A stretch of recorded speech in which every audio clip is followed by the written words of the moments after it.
¿ok?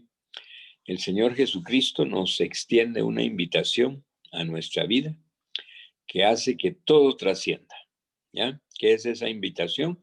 Él dijo, venid a mí los cargados y cansados, y yo os haré descansar, ¿ya? Eso está en Mateo 11:28. Sin importar cuál es nuestra necesidad, nuestro problema, nuestra carga, Dios es el único que tiene la respuesta a nuestra necesidad, ¿ok? Y existe solo un lugar donde podemos encontrar la respuesta de Dios, y es la cruz, sobre la cual Jesús murió, porque la cruz es el lugar donde podemos obtener respuestas, provisión y ver cómo nuestra carga de veras es levantada, ¿ya?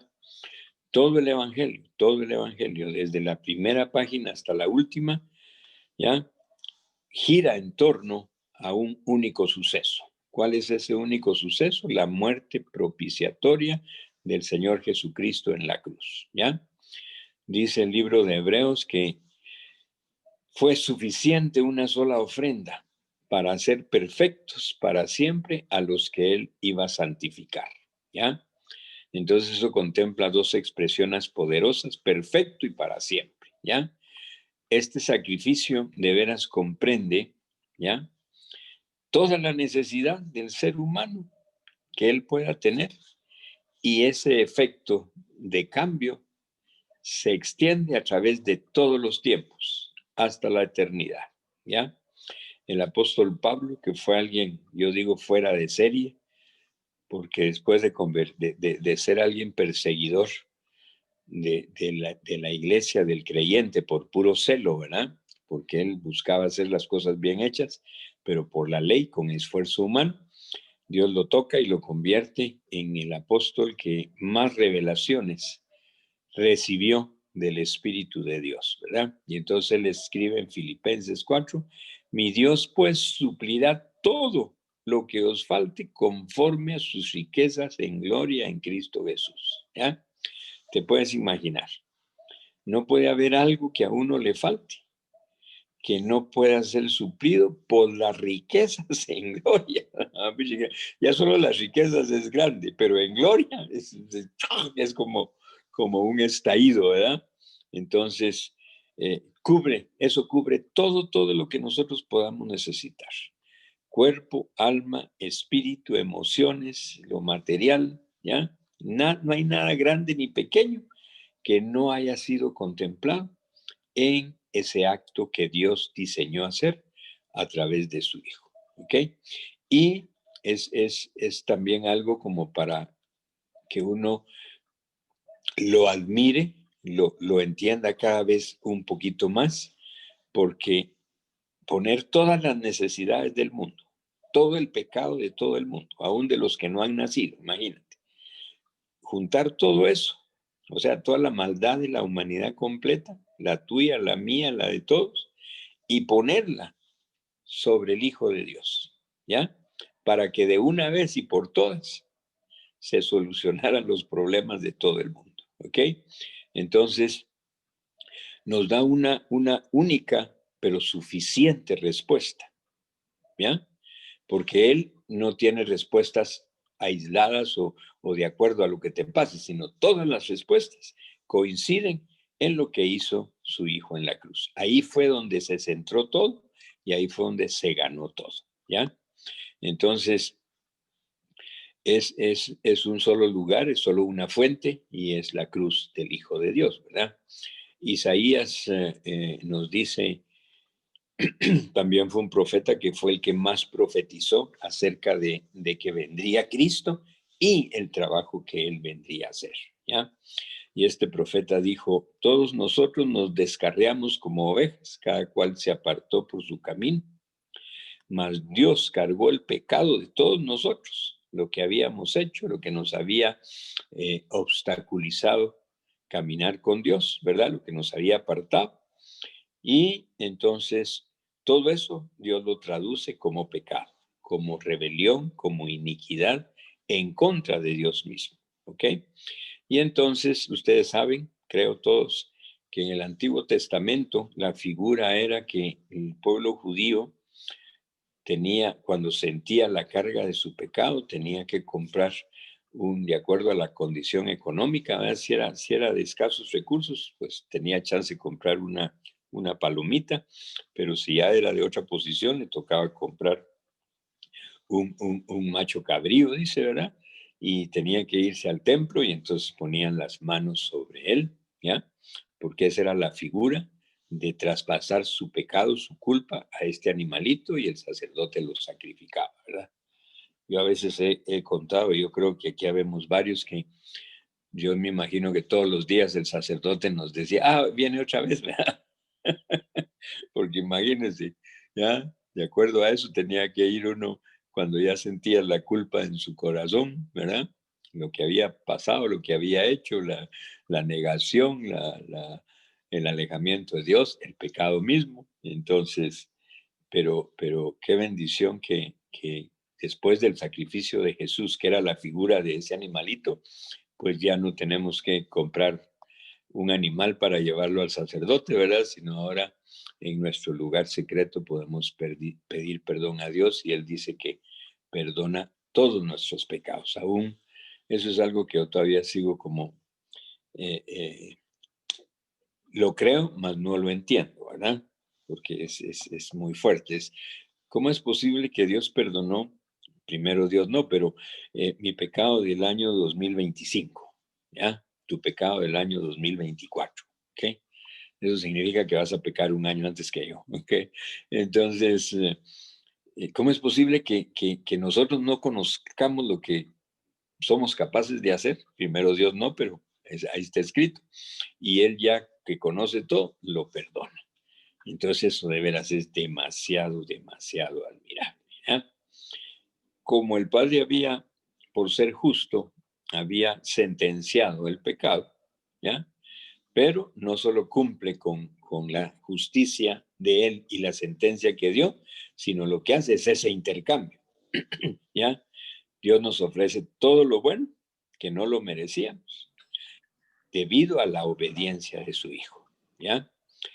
La maldad nuestra vino sobre Jesús, que Él tomó ese lugar nuestro, ¿ya? Y sufrió por nosotros. El castigo de todos mis pecados, de todos los tuyos, Él lo sufrió. Lo que me tocaba a mí, Él lo sufrió, ¿ya? Y sabemos que eso se llama gracia. No lo merecíamos. Y si lo creemos por fe, entonces es nuestro, ¿ya? Entonces en esto de veras no existe lógica alguna. ¿Cómo entender algo como eso? No se puede, ¿ya? Pero qué terrible que aún sin entenderlo mentalmente, porque lo creemos y como es espiritual, y lo espiritual dice que la mente no sirve para entender, pero sí la medida de fe que Él nos puso nos permite creer, aún sin entender, ¿ya? A veces yo he dicho, Señor, ¿y por qué no inventaste otro camino para que tu gracia nos perdonara todo, ¿verdad? Sin sacrificar a tu Hijo, pero no lo sabremos sin hasta estar allá con Él, que dice que ahí en un abrir y cerrar de ojos sabremos todo, ¿verdad? Y entonces Isaías siempre agregó cosas como estas, que llevó nuestras enfermedades y cargó nuestros dolores. No solo el pecado, la maldad en él, sino encima las enfermedades, las dolencias. Hace como 5 años, en un congreso científico, médico científico, yo me mandaron el video y de veras me puse a llorar porque ya científicamente y médicamente se había descubierto que las enfermedades, digamos, madres, de donde se desprenden todas las enfermedades que existen el día de hoy, es de 39 enfermedades madres, imagínense. Y es curioso que él sufrió 39 latigazos. Y los latigazos, el látigo de ese tiempo, tenía unas púas como anzuelos, ¿ya? De metal. Entonces, cada vez que le pegaban, eso se clavaba en su piel. Y cuando jalaba el romano para volver a darle otro latigazo, fueron 39. Curioso que médica y científicamente, como dije, se descubre que son y fueron los 39 latigazos. O sea que cada latigazo, cada dolor de arrancarle pedazos de su carne, estaba, como dice, venciendo toda enfermedad y dolencia, ¿verdad? Y dice, él fue azotado y herido y afligido por nuestras transgresiones, molido por nuestras iniquidades. Aún el castigo de regalarnos la paz, que él dice, te doy mi paz, no la que el mundo da, no, la paz verdadera, dice que el castigo de esa paz la llevó él. Entonces, de veras son muchas verdades contenidas y, como dije, teniendo todas las respuestas a todas las áreas: espiritual, lo físico, lo económico, lo familiar, lo emocional. No existe área que el ser humano enfrente que no en la cruz del Calvario se haya resuelto, ¿ya? Por eso, qué rico cuando Él nos dice, venga, si está cargado y cansado, hombre, solo tiene que venir conmigo y yo le haré descansar, ¿ok? Imagínense qué maravilla, ¿verdad? Entonces, está escrito también que es real, porque podía ser solo muy linda utopía, ¿verdad? Ay, mire, mire lo que Jesús hizo y en la cruz y todo, no, pero los discípulos comenzaron a ponerlo en práctica y ellos vieron cómo demonios salían de la gente, ellos vieron cómo la sanidad física llegó a mucha gente. El apóstol Pedro comenzó a tener gente que con sus sombras se sanaba, tiene la experiencia y escrito de resurrecciones. Ayer contaba en una reunión que estábamos en las Hamacas, ese balneario que había camino a Palín, y estamos ahí, nos habíamos ido como 10 hombres a tener un retiro un sábado, y estábamos ahí, salimos a la hora de almuerzo, y ahí estamos medio descansando para comenzar a seguir. Y entonces en eso comenzamos a ir de la piscina a gritos, ¿va? Y corremos a la piscina y ahí vemos un niño que está acostado en el fondo de la piscina. Ahí se tiran dos personas que estaban en calzoneta, un hombre y una mujer, lo sacan y el niño pues ya está ahogado, ¿verdad? Y entonces se me queda viendo mi amigo y yo también, y los dos así como instintivamente nos paramos, ¿verdad? Y comenzamos a caminar ya más cerca del niño, porque estábamos del otro lado de la piscina. Y entonces me queda viendo y me dice, ¿sentís lo mismo? Le digo, sí, oremos. Entonces nos hincamos y imagínense la mamá pegando de gritos. Había un hombre que trataba de hacerle lo que normalmente se hace, ¿verdad? En esos casos. Y el niño no, el niño era un trapo, ¿verdad? Entonces nos hincamos los dos al lado del niño, ¿ya? Y entonces aquel se me quedó viendo como diciendo, habla, y yo me quedaba viendo, hablaos primero, ¿verdad? Porque imagínate, uno sabe que el niño está muerto, entonces, pero era de Dios porque de los dos salió la misma palabra. Espíritu de muerte, te vas en el nombre de Jesús, y hablamos vida sobre este niño, ¿verdad? Y la oración fue de los dos, estando uno pues casi enfrente del otro, ¿verdad? Y en eso comienza el niño a toser y se volvió un rollo, ¿verdad? Y yo de los nervios no podía ni levantarme porque nos habíamos hincado, ¿verdad?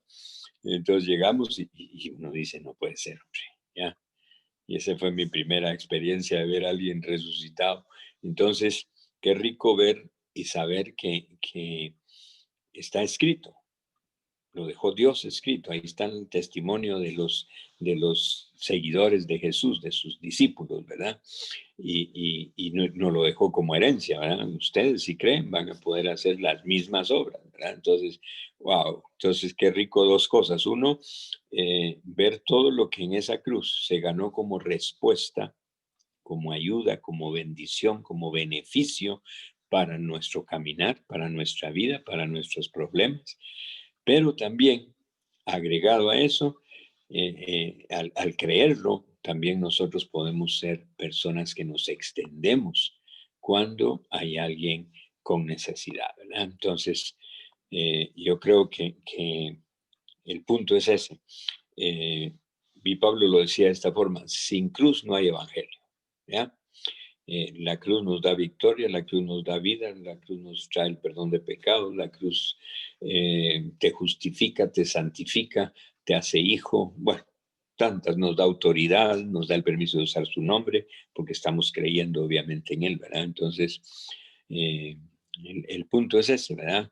No dejemos de apreciar, y yo creo que cada vez más lo debemos de ir aprendiendo a apreciar mejor, lo que en esa cruz el Señor Jesucristo hizo. Yo creo que no nos alcanza la vida natural que tenemos en esta tierra para como ir aprendiendo el todo de lo que ahí pasó. Yo creo que de acuerdo a lo que el camino que cada uno llevamos, Dios nos va a ir ayudando a que aprendamos más y más de lo ahí ganado, de lo ahí obtenido por el Hijo de Dios y entregándolo.